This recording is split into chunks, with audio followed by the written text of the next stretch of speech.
The following is a special presentation of Tony Kurre Radio.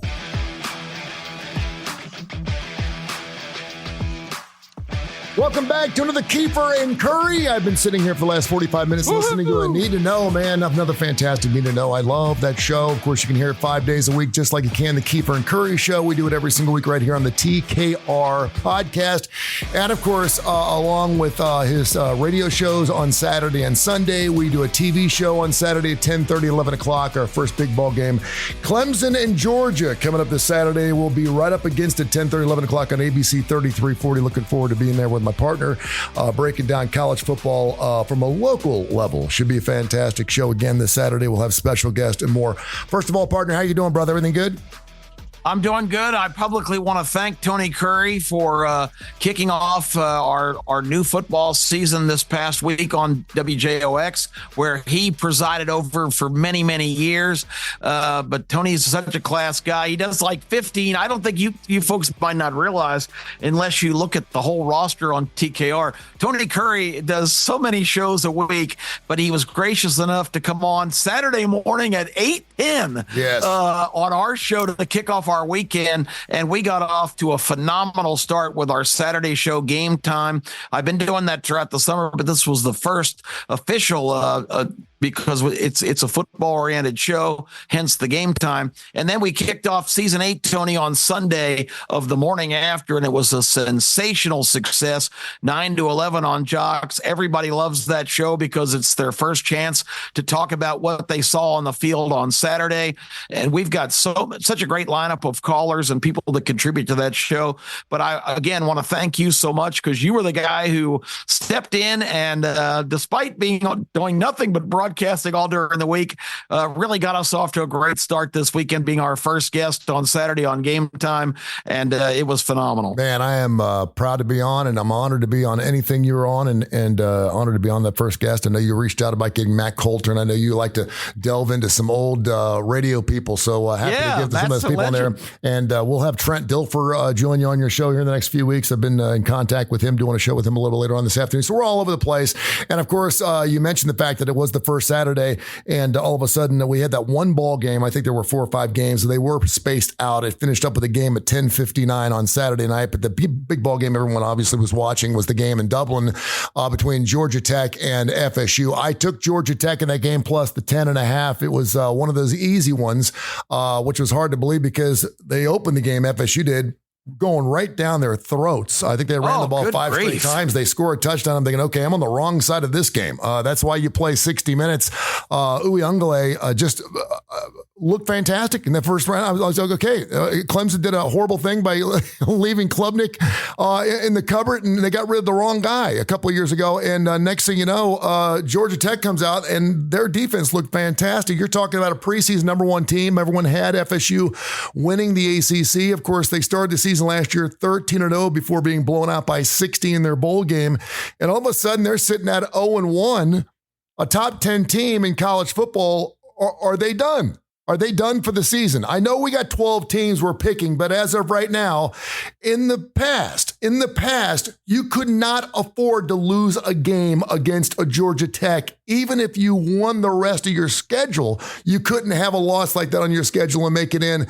Is FSU's season done? No, they're not, because of the new system. And a great example of what you're talking about. I know your son goes to Clemson, and last year, remember, Clemson debuted opening weekend against Duke as a huge favorite, and Duke beat 28-7. They just blew Clemson out. And basically that didn't end their season officially, but in the system we had last year, Tony, it really, in truth, did. That you're not going to recover from an opening round loss to Duke when you're a major favorite, and Florida State in past years would be in big trouble. But now they can, if they could get it together, which I'm not sure they're going to be able to, because they're dependent on a lot of transfer players, and that's another great element of the discussion. Is can you build a team just on getting mercenary players and paying them big dollars to come to your place? But the bottom line is, with this new system, and I've been saying all along, people need to get used to the fact, if you lost 2 games in the past, you're out. Yep. That's not the case now. You're going to be able to still get in, dependent on what a lot of other teams do around you. It's really fascinating to watch all this unfold. But Florida State, of course, can overcome that one loss if they get it together and win the rest of their ACC games. They're likely to only be a one-loss team in that conference. And if you win the conference, you get an automatic berth and a bye in the first round. So they might not only be alive, they might be chilling on the couch for the first week if they can get through the rest of their ACC schedule. And I threw that question out with a wink and a nod. Obviously, you're not out after one game. Of course. You would have been in the past, but again, you win your conference, you're going to be getting a look at. You got the Memphis, of course, is going to be a big ball game for them out of the AAC. You got SMU, who just joined. Of course, you also got Clemson. We mentioned that game. You've also got Notre Dame and Florida. I don't know what Florida's going to be like. Their over-under is 4.5, so a lot of people don't expect them to be very good, but that game is obviously at home with FSU. So yeah, it's going to be really interesting. And we're all feeling out this brand new tectonic plated kind of 2024 season where teams have moved. There's been coaching changes. We don't have the greatest college football coach in the history of the game coaching anymore. To see him on ESPN, it was just a really it was a beautiful, wonderful Saturday. Don't get me wrong. I absolutely loved it. And I like the fact that it kind of started off light. A lot of people are like, well, there's no good games on. I don't care. Any college football is good college football. Could have been one game on Saturday. It was really, really good. Something else happened over the last couple of weeks, and that is high school football got kicked off here in the great state of Alabama. Yes. I will be the first one to admit that I haven't had a kid in high school until just 3 or 4 years ago. So I really wasn't following high school football as much as I probably should have, despite the fact that I was doing a morning show on Jocks for 15 or 20 years with 2 guys who did have kids that played in high school football. And they're like, man, when your Santo gets in high school, even if he's not a player, you're going to be watching a lot of high school football. And so I'm starting to do that. Right now, there are 894,301 student athletes in high school in the great state of Texas. I bring that up because roughly 10,000, or should I say 15,000 of those athletes are transfers to Texas high schools this year, either changing schools within the state or moving in from out of state. The University Interscholastic League estimates they govern public school extracurriculars in Texas, prohibit students from transferring it for athletic purposes. That's funny. Yeah, right. But at that number, coaches say there's an increased risk of schools being able to create super teams, especially given the UIL said that less than 1% of all transfers were ruled ineligible last year. If you remember, a couple of years ago, they also set the rule saying that you did not have to sit out a year. Believe it or not, in high school football in Texas, if you transferred, regardless of whether your old man got a new job or whether you were just trying to play for a 6A or 5A, you had to sit out for a year. And now all of a sudden, that number, by the way, is about 4,000 higher than it was in 2023. It's an absorbent number. It's a huge number. And obviously, a lot of people, speaking of the wink and the nod, are going, okay, something very, very strange is here. There's also clamor that charter schools have an unfair advantage now over the traditional public schools because, of course, a lot of people are transferring for this public and transfer schools. Coaches are particularly upset the UIL charter school Oak Cliff Faith Family, that's OCFF, has added at least 6 high-profile girl basketball recruits as transfers since 4-time state champion Angie Robinson took over as head coach about 4 months ago. She's a 4-time state champion. She took the team over. She's brought in 6 high-profile transfers from outside the state to play for her basketball team, and I'm betting that 5 of those will probably be starters. And I read this and I'm thinking, I knew it was coming. I knew it was going to happen. And we've kind of joked, when is it enough? When are we going to start paying high school players? Oh, it's imminent. I mean, already states have changed the rules where colleges can start paying high school players. For years, that was taboo. You couldn't, if you were recruiting a kid in high school, you couldn't send him a check and go, "Hey, don't forget us." Now, Missouri was, of all places, Missouri was really the first state about 5 years ago that changed the law. Where if Mizzou was after a kid in St. Louis and they end up getting a receiver named Luther Burden, they started paying him, Tony, in the 10th grade. Can you imagine being a sophomore in high school and driving to some beat up hunk of junk one week, and then Missouri starts sending you checks for $50,000 while you're in once a month or something for while you're in 10th grade, and all of a sudden you got a Lamborghini in the high school parking lot. I mean, it's just craziness. And now all the states around us are changing laws. Georgia, Florida, and Tennessee just in the last year are allowing that. Alabama, amazingly, has not. The Alabama legislature, I don't know if they've even had a bill introduced yet, but right now Alabama and Auburn are at a disadvantage because they can't reach down and pay the high school kids. No. But they already have that money coming. But now, like you said, who's to say that the alumni associations and collectives for high schools aren't going to start paying other high school kids to come there? These guys might be making $1 million before they even graduate 12th grade. And it is happening. A lot of people are saying, well, we shouldn't penalize people that obviously we don't live in a world anymore where people work at the same job for 30 or 40 years like you and I do. My dad lived the same job for 37 years. That's why we had neighborhoods where neighbors actually knew each other because no one moved away. Now everyone's transient. Everyone's moving. They're always looking for the better deal.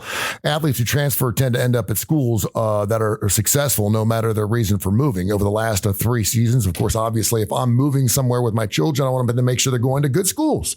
And if they're going to good schools where they have the financial acumen in order to have good athletes, and that's obviously going to be something that you're going to look at too. The UIL process to combine 509 PAPF forms from all sports for South Oak Cliff, 180, DeSoto 138, Duncanville 114, and Anna 77. Those by far are the 4 schools that basically took everybody. I mean, that's a huge amount. That's roughly 400 of the 500 transfer kids.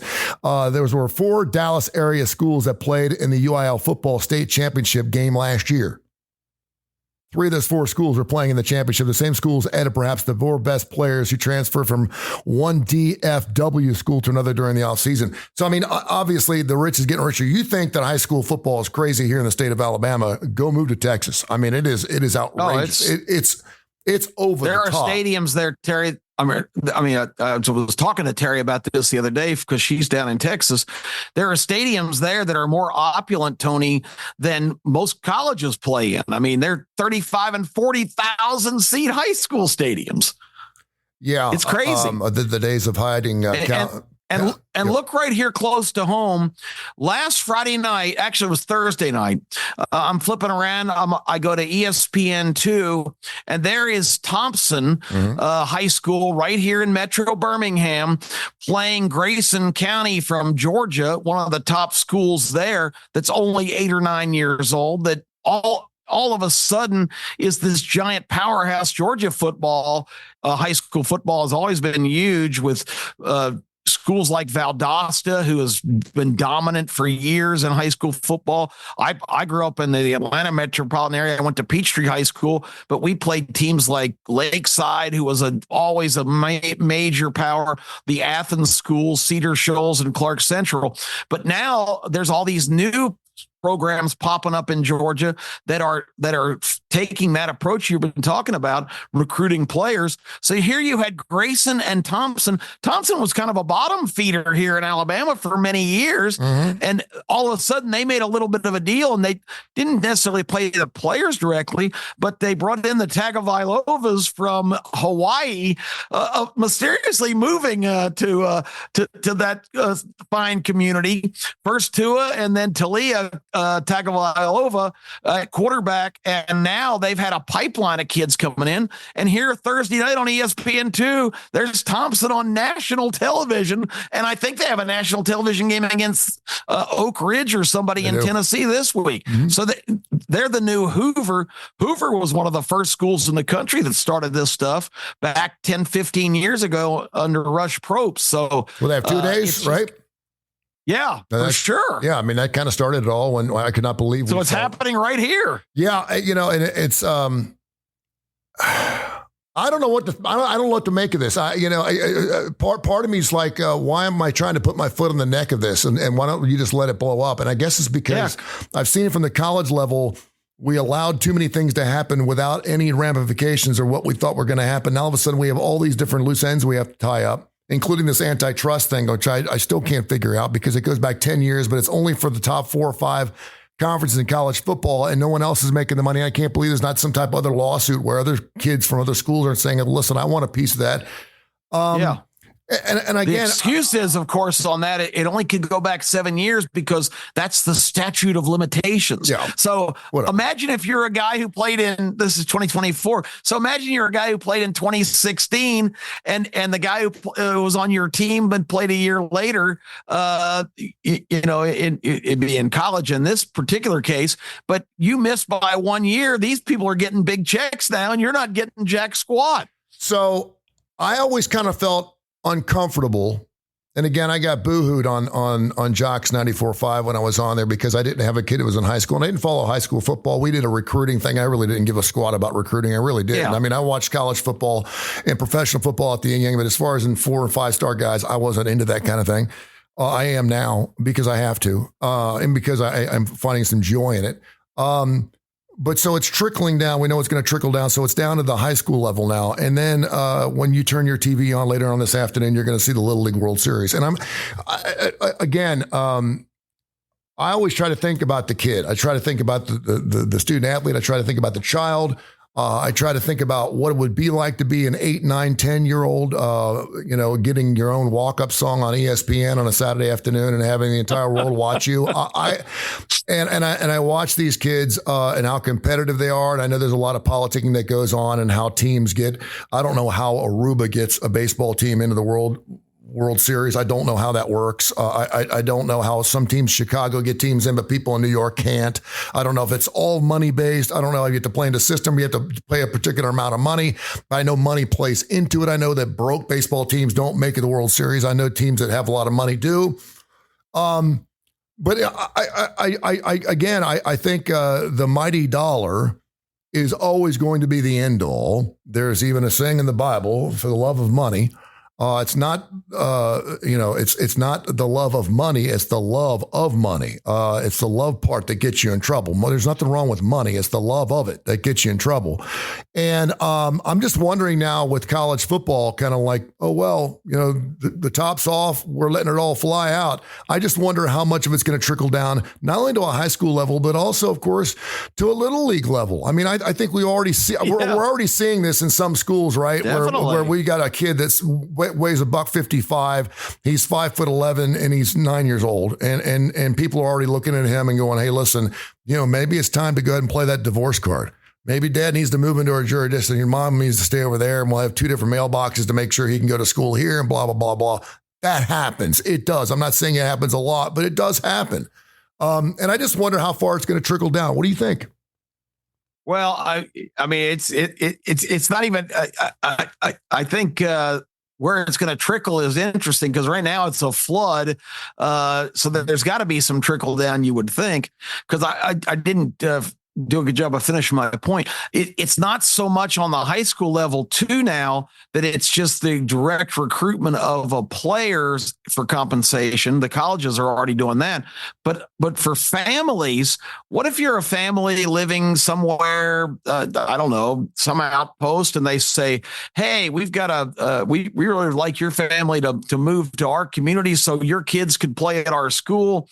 And, we've got this collective. We're going to buy you a house and give dad a good job with XO company. And so you're recruiting whole families now. It's really, who knows the limits of where this can go, how far it trickles down, Tony. I think you're already hitting on it. I think a lot of these little league teams, and little league is so much different than when you and I grew up.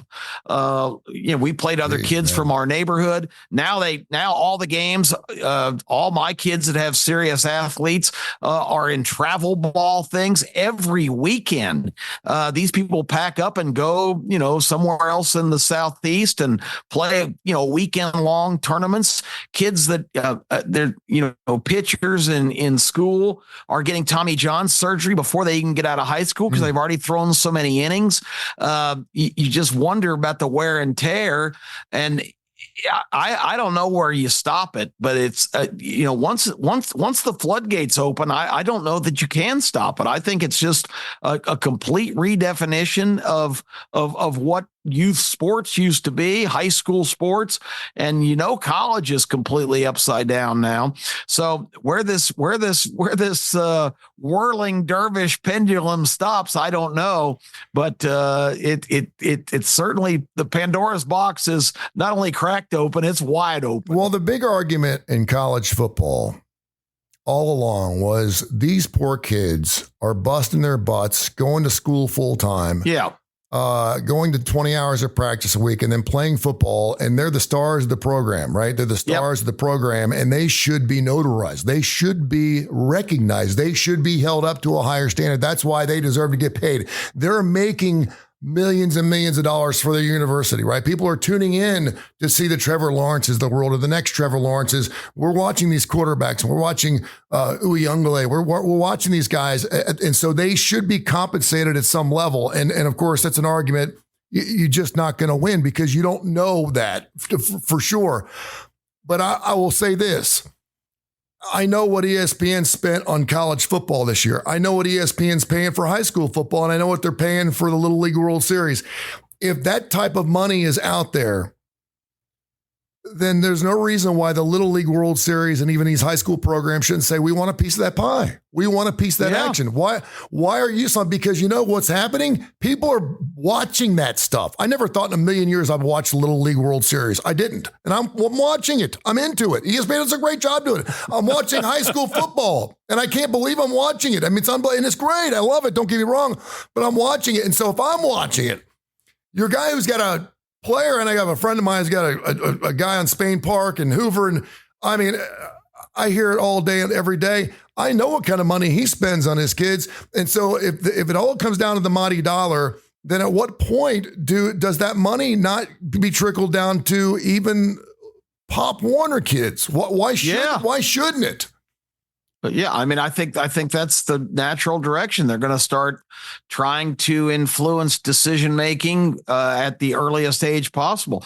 I can't even imagine, the rights fees and how that works.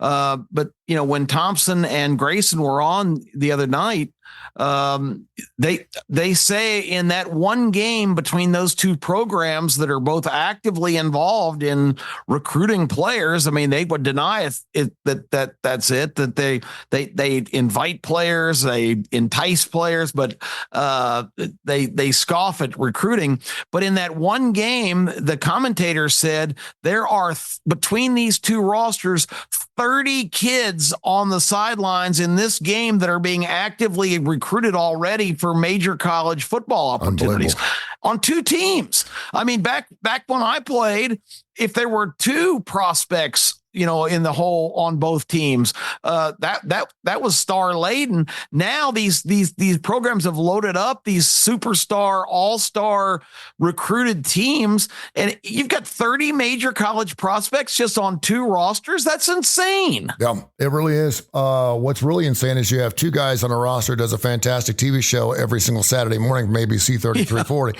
We do it, and I can promise you the money ain't trickling down to us yet. If we need to give out some high school scores on Saturday mornings, we'll do it. I got news for you. I said on Need to Know today that the reason I do this is because I love it, and I think I have something to say that's important. But fame and fortune, they have not arrived yet. We're just looking for the power trip, my friend. That's the one. The one thing we can't control is our own power. are. So we'll go ahead and go along those routes. We're going to be on getting ready for Clemson, Georgia, that first SEC on ABC/Disney/ESPN. It's going to be fantastic. We're going to be all over. So make sure you tune us in. 10:30, 11 o'clock again on ABC 3340. We're going to have some special guests. Spy for Rent's going to be one of our brand new sponsors. They're going to be on the show. And of course, we're going to be breaking down games. We're already starting to hit games. You and I were on fire last year. Case Keefer on fire again. We'll have some ball games, some picks from him from the desert. And of course, Terry Quillian and the legend also giving you the Tide forecast. I know he's looking forward to it. And we'll also have in the books this weekend, hopefully a big win for the UAB Blazers, taking out Corn State coming up on Thursday, our first local, hopefully going to get a victory going on for Trent Dilfer. So we're looking forward to it. And we have a brand new show on TKR. Yes, we do. We have a brand new program.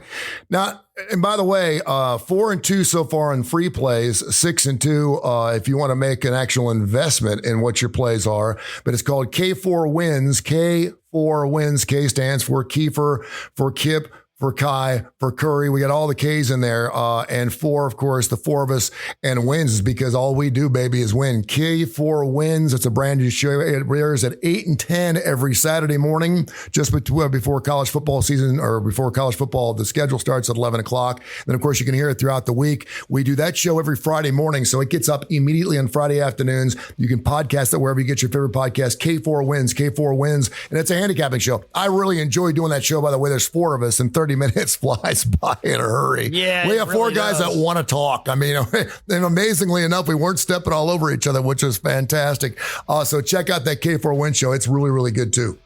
Well, I've got one of my best releases of the week coming up on Thursday night of this week, because there's some pretty decent games on Thursday. Mm-hmm. I've got North Carolina over Minnesota, and I think North Carolina, as of today, is about a 1 or 2 point favorite. But watch out, they've got one of the best running backs in the country, a guy named Omarion Hampton, who I think is going to be an absolute beast for the Tar Heels. From Huntington Bank Stadium, it's going to be coming up on Thursday night, and we'll mark that down. North Carolina taking on Minnesota this week. Yeah, it's going to be fun because it's easy to handicap like this past Saturday, because there's only 4 games you can spend all day looking at. I think sometimes it's paralysis by analysis. You can look at a game too long. You just got to take it and go with your first feel. Yeah. Georgia Tech was that feel this past week. We'll do it again coming up this weekend. Thank you, my friend. I can't wait to see you in a couple days. We'll get after it. And there ain't no reason why we shouldn't just be, you're single, right? I'm single. We're both heterosexuals. Let's see. Yeah, there ain't no reason why hanging around here. There ain't no reason why I can't put a cot down in your basement. I've got a list this long to do this week, but none of them are honeydews. All right, my man. I will talk to you a little bit. Thank you. All right, Tony. It was a blast. This has been a special presentation of Tony Curre Radio.